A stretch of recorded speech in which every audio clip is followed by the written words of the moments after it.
Okay जी, अब हम आगे बढ़ते हैं. No more than 3 words and और a number. Host family applicant. ये जो टाइटल है ना, इसको सुनते ही आपने दिमाग में इमेजिन कर लेना है.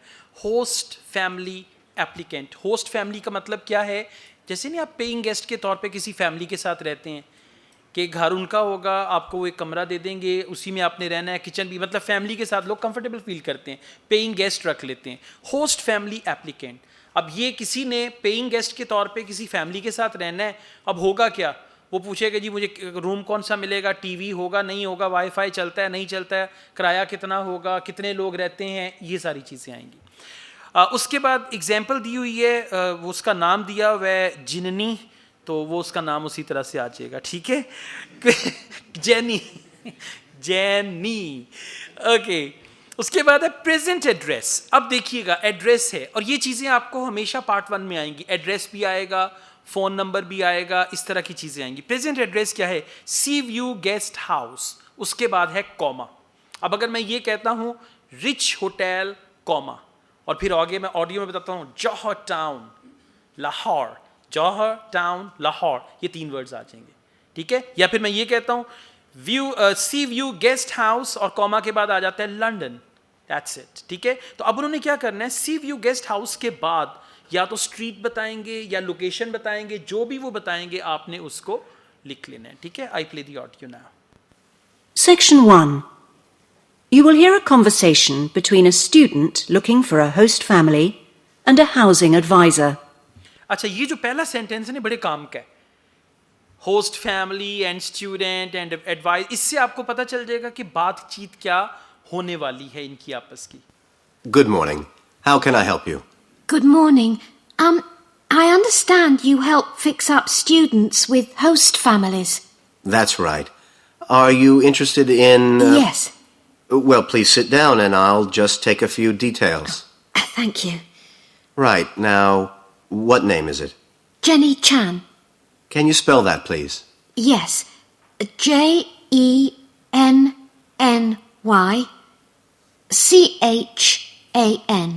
Right. And what is your present address? Seaview Guest House, 14 Hill Road. Okay. All right. Sea View Guest House, 14 Hill Road. 14 number है तो कैसे लिखेंगे? 14. उसके बाद हिल, उसके बाद रोड एंड ऑल दैट. और ये मिसअंडरस्टैंडिंग आप लोगों को नहीं होनी चाहिए. जेनी चंद का अमानत चंद के साथ कोई ताल्लुक नहीं है, उसकी बहन नहीं है ये. ठीक है. हाँ, कुछ लोग सोच रहे होंगे कि वो फैमिली है. हाँ, जैकी चैन की कज़न हो सकती है, वो बात सही है आपकी. ठीक है. अच्छा, आगे चलते हैं. अच्छा, अब 2 चीज़ें हैं. ऑडियो को साथ लेके चलना है, यानी आप और क्वेश्चन बुकलेट और ऑडियो इकट्ठे चलें. जो चीज़ ऑडियो में डिस्कस हो रही है, आप क्वेश्चन बुकलेट पे वहाँ पे पहुँचे हुए हैं. ठीक है. फिर तो आपको आंसर मिलेंगे. और अगर आप थोड़ा सा भी आगे पीछे होते हैं ना, ऑडियो से थोड़ा सा भी आगे पीछे होते हैं, तो आपके लिए मुश्किल हो जाएगा. अब ज़रा देखिएगा. इसके बाद चलेगा डे टाइम फ़ोन नंबर, और ये फ़ोन नंबर बोलेंगे. फ़ोन नंबर ऑलरेडी दिया हुआ. जब फ़ोन नंबर बोलेंगे आपको पता चल गया है कि ये यहाँ पे आ गए. ठीक है. उसके बाद आगे देखिए. Best time to contact is, कि बेस्ट टाइम कॉन्टैक्ट करने का क्या है, और दरमियान में आगे एक स्लैश भी दिया हुआ है. ठीक है. अब बेस्ट टाइम वो बताएंगे कि क्या है. अब ये बेस्ट टाइम कोई एक टाइम भी हो सकता है. फॉर एग्जाम्पल अगर वो ये कहते हैं she is always busy in the morning, I think you should contact her at 4 PM. Answer क्या हो जाएगा? 4 PM. ठीक हो क्या?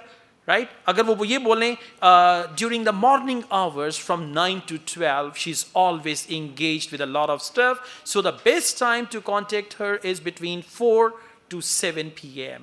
अब बिटवीन 4 to 7 आप वो लिख देंगे. क्लियर हो गया? जो भी टाइम वो बताएंगे, लेकिन सुन के ध्यान से समझ के लिखना है. हो सकता है वो आपको कंफ्यूज करें 2 टाइमिंग्स में कि ये टाइम अच्छा नहीं है कॉल करने का, लेकिन ये टाइम ठीक है. Now let's see. And do you know the phone number there? Yes, I have it here. 2237676. But I'm only there after about 7 PM. So when would be the best time to catch you? I suppose between 9 and, let me see, 1:30, before I leave for the college. Great. Okay, between 9 and half past. अब ये समझना है, ठीक है. अब जरा time समझिएगा. Half past का मतलब है जिसे हम कहते हैं ना साढ़े. बिटवीन 9 एंड हाफ पास्ट का मतलब है कि 9 से 9:30 के दरमियान. अगर मैं कहता हूँ बिटवीन 10 एंड हाफ पास्ट का मतलब है अंडरस्टूड है कि मैंने 10 की बात की है तो 10 से 10:30 के दौरान.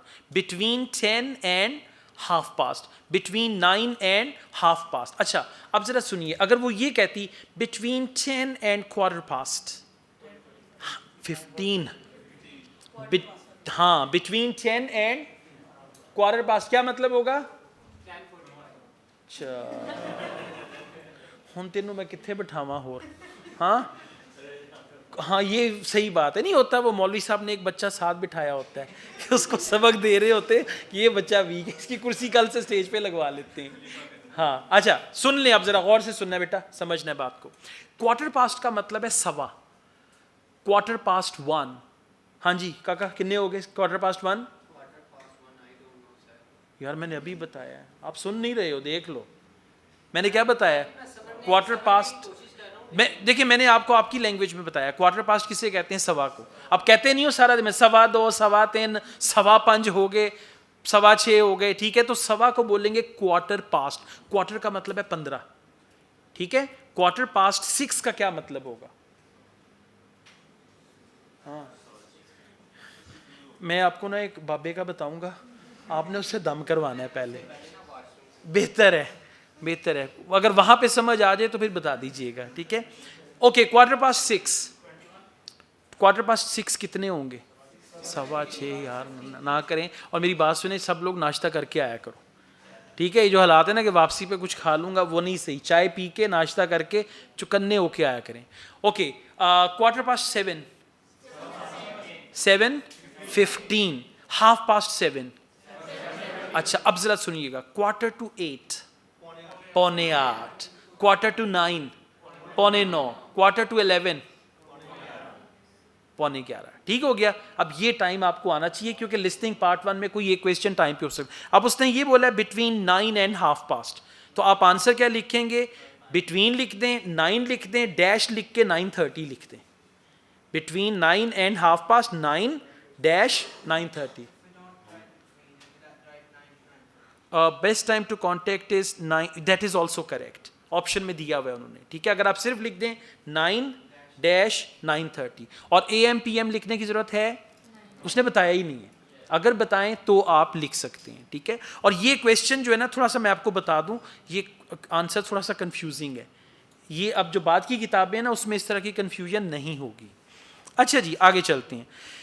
एज उसकी है जी 19, और intended length to stay. Intended का मतलब है इरादा रखना, कितना अरसा रहने का वो इरादा रखती है. कंफर्टेबल है ना उर्दू में, सही चल रहा है ना? हाँ, तो कितना अरसा वो रहने का. अब वो ये कहेगी कि जी my course is of 6 month. अब आप लोग जल्दी से कहेंगे हाँ 6 मंथ रहेगी, लेकिन ये कहती but I want to stay for 6 month more, so I think I will be here for a year. Answer क्या होगा? 1 साल हो जाएगा. मतलब बात को समझना है कि उसने कितने अरसे तक वो पेइंग गेस्ट के तौर पे उस फैमिली के साथ रहना है. Now I play the audio. And can I ask you your age? I've just had my 19th birthday. And how long would you want to stay with the host family? I'm planning on staying a year, but at the moment I'm definitely here for 4 months only. I have to get an extension to my permit. 4 months, well done, clapping. यही तो बात है. और जो गलत answer लिखेगा वो पता है क्या कहेगा? I Canada tomorrow, Bhati airport, Chauburji, big aeroplane.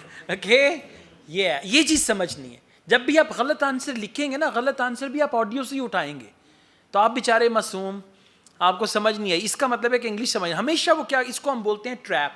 एक राइट आंसर के साथ वो रॉन्ग आंसर देते हैं, ठीक है. अब जरा दोबारा सुने. And can I ask you your age? I've just had my 19th birthday. चलो, अब इससे बाहर ही नहीं आए, अगला सुना ही नहीं कईयों ने, ठीक है ना. 19th birthday. अच्छा, And how long would you want to stay with the host family? I'm planning on staying a year. I'm planning for staying for a year. I'm planning on staying for a year. 1 साल उसने रहना है. आगे क्या बोल रही? But at the moment I'm definitely here for 4 months only. I have to get an extension to my permit. I have to get an extension. I'm here for 4 months only, but I have to get an extension to my permit. So intention, क्या word use किया है? Intended length, कि उसका इरादा कितना है. अभी तो 4 माह के लिए इरादा कितना है? 1 साल का. Answer is 1 year. अब ये ख्याल रखना है, पार्ट 1 में ना 10/10 आने चाहिए, फिर मज़ा है. फिर आपको 6 चाहिए, 7 चाहिए, 8 चाहिए, फिर आएगा. और अगर पार्ट 1 में ही आपने 2-3 राइस कर दिए, राइस को ट्रांसलेट कर लीजिएगा, तो फिर गड़बड़ हो जाएगी. ठीक है, हाँ. अच्छा जी. उसके बाद क्वेश्चन नंबर 4 से पहले यूके और स्टूडेंट का वर्ड आया है. यूके और स्टूडेंट के वर्ड को अंडरलाइन कर लें. जब वो बोले ना यूके स्टूडेंट, तो इसका मतलब है कि बाजी यहाँ तक पहुँच गई है, उसके बाद बस बाजी आगे आने वाली है. नेक्स्ट क्या है? General level of English. अब ज़रा सुनिएगा, लेवल ऑफ इंग्लिश क्या होता है? किसी का बेसिक होता है, किसी का इंटरमीडिएट होता है, किसी का एडवांस्ड होता है, किसी का अपर इंटरमीडिएट होता है. इस तरह के लेवल्स होते हैं. अब उसका बेसिक लेवल ऑफ इंग्लिश क्या है? अच्छा, वो कुछ भी बता सकती है, लेकिन आपने देखना है फाइनल किसको करती है. Right? When I came here my level of English was basic. My friends say your level of English is advanced, but I think I'm at an intermediate level. क्या आंसर होगा? ये समझना है. ठीक है, अब ये नहीं उसने बोला when I came here my level was basic. Basic? Good. Basic. Right answer and all that. ये नहीं करना. समझ के आंसर लिखना है, फिर आंसर गलत नहीं होगा. ठीक है, फिर आपको बार बार वॉशरूम भी नहीं जाना पड़ेगा. अच्छा जी, आगे चलते हैं. Question number 4. You're working on it? Fine. And what will be your occupation while you're in the UK? Studying English? And what would you say your level of English is? Good, I think. I'd like to say advanced, but my written work is below the level of my spoken, so I suppose it's intermediate. Certainly your spoken English is advanced. Okay, I suppose it is. हाँ, spoken English is advanced, जो भी है, लेकिन intermediate overall जो उसका level है ना, हम उसकी बात कर रहे हैं. सो जनरल, हाँ जनरल आ गया ना वर्ड. जनरल का क्या मतलब है? Overall level. और ओवरऑल लेवल उसने बोला इंटरमीडिएट. और इंटरमीडिएट की अगर स्पेलिंग खराब कर दी है ना, मैं सुनूंगा नहीं, लेकिन अगर स्पेलिंग खराब कर दिए तो ये आंसर भी गया. ठीक है, तो वो हैंड आउट है जिसमें 1200 मोस्ट कॉमनली रिपीटेड वर्ड्स हैं आइल्स के, वो मैं शेयर करता हूँ. उसके सारे स्पेलिंग को ज़बानी याद करें. ठीक है, मेहनत करना पड़ेगी. Okay, let's go on. Question number 5, preferred location. अब वो किस लोकेशन में रहना चाहती है पेइंग गेस्ट के तौर पे? प्रेफर्ड लोकेशन ही, जहाँ पे कोई पूछे कहाँ पे रहना, DHA, मॉडल टाउन या कुछ भी. Preferred location. आगे क्या दिया हुआ है? इन द का मतलब है एरिया आएगा कोई. अच्छा, एक चीज़ करें, लोकेशन को अंडरलाइन करें. लोकेशन की जगह पे वो वर्ड यूज कर सकते हैं एरिया, राइट? और प्रेफर्ड की जगह पे like which area would you like to stay in, इसका क्या मतलब है? Preferred area.